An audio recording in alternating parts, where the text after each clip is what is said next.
السلام علیکم۔ آج ہم ایک بہت ہی خاص موضوع پر بات کر رہے ہیں، قرآن پاک کی 56ویں سورہ واقعہ، اور خاص طور پر اس کے فضائل و برکات کے حوالے سے جو مواد ہمارے پاس ہے۔ وعلیکم السلام۔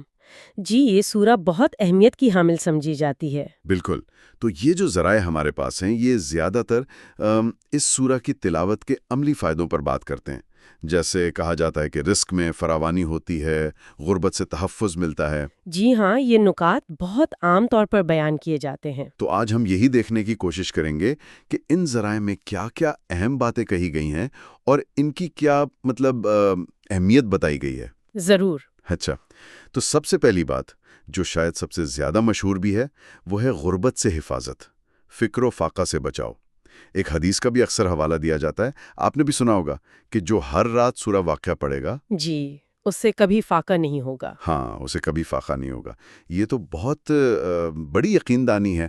تو ان ذرائع میں اس کی کیا وجہ بتائی گئی ہے؟ جی، یہ نقطہ واقعی مرکزی ہے، اور ذرائع اس کو صرف فاقے سے بچاؤ تک نہیں رکھتے، بلکہ وہ اسے رزق میں برکت اور اضافے سے جوڑتے ہیں۔ اچھا، رزق میں برکت۔ جی، وضاحت یہ ملتی ہے کہ اللہ تعالیٰ تلاوت کرنے والوں کو ایسے طریقوں سے رزق دیتے ہیں جن کا گمان بھی نہیں ہوتا۔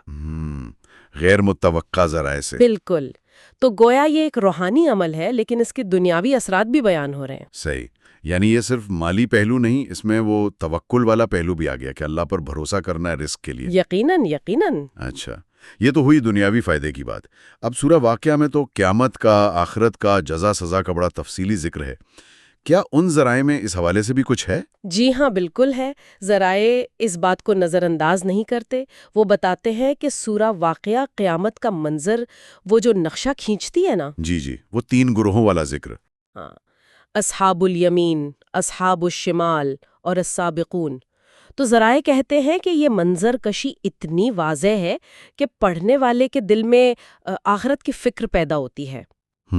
اور جب آخرت کی فکر ہوتی ہے تو ظاہر ہے انسان نیک اعمال کی طرف زیادہ راغب ہوتا ہے۔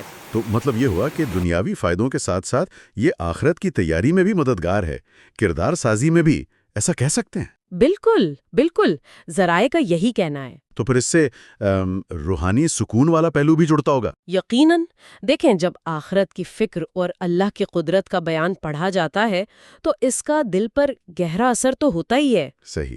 تو یہ مواد بتاتا ہے کہ اس کی تلاوت سے ایک قلبی سکون ملتا ہے، پریشانیاں کم محسوس ہوتی ہیں، اللہ پر بھروسہ بڑھتا ہے۔ اچھا۔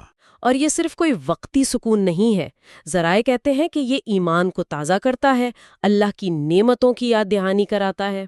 اور جب یہ کیفیت ہوتی ہے تو پھر اچھے کاموں کی طرف رغبت وہ خود بخود بڑھ جاتی ہے، نیک اعمال میں آسانی محسوس ہوتی ہے۔ یہ تو بڑی اہم بات ہے۔ اچھا، کیا ان ذرائع میں کوئی خاص وقت بھی بتایا گیا ہے اس کی تلاوت کے لیے؟ جی، اس پر تاکید ملتی ہے کہ ہر رات پڑھا جائے۔ ہر رات؟ ہاں، کچھ روایات میں مغرب اور عشاء کے درمیان کا وقت بتایا گیا ہے، یا پھر سونے سے پہلے۔ ٹھیک ہے۔ اور ذرائع اس بات کو بھی نمایاں کرتے ہیں کہ یہ عمل ایسا ہے جسے روزمرہ کے معمول میں شامل کرنا آسان ہے، زیادہ وقت نہیں لگتا۔ ہاں، یہ بات تو ہے۔ اچھا، تو اگر ہم ان ساری باتوں کا خلاصہ کریں جو ان ذرائع میں بیان ہوئی ہیں۔ جی، تو خلاصہ یہ بنتا ہے کہ ان ذرائع کے مطابق اگر کوئی شخص پابندی سے رات کو سورہ واقعہ کی تلاوت کرتا ہے تو اسے کئی فائدے حاصل ہو سکتے ہیں۔ جی۔ جیسے غربت اور فاقے سے حفاظت، رزق میں کشادگی، دنیا اور آخرت دونوں کی بھلائی کا حصول، پھر دل کا سکون اور اطمینان، اور نیک کام کرنے میں آسانی پیدا ہونا۔ ماشاءاللہ، بہت خوب۔ اور رات میں تلاوت کی سفارش تو ہے ہی۔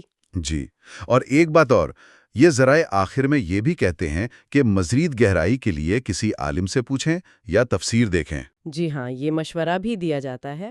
تو یہ بات ہمیں ایک سوچنے والے نقطے پر چھوڑ جاتی ہے نا، کہ محض الفاظ کی تلاوت کا، اگرچہ وہ اللہ کا کلام ہے، ہماری عملی زندگی پر، ہماری سوچ پر، ہماری روحانی حالت پر اتنا گہرا اثر کیسے ہو سکتا ہے؟ بالکل، یہ یقیناً ایک گہرا غور و فکر کا پہلو ہے۔ صحیح ہے۔ تو اس پر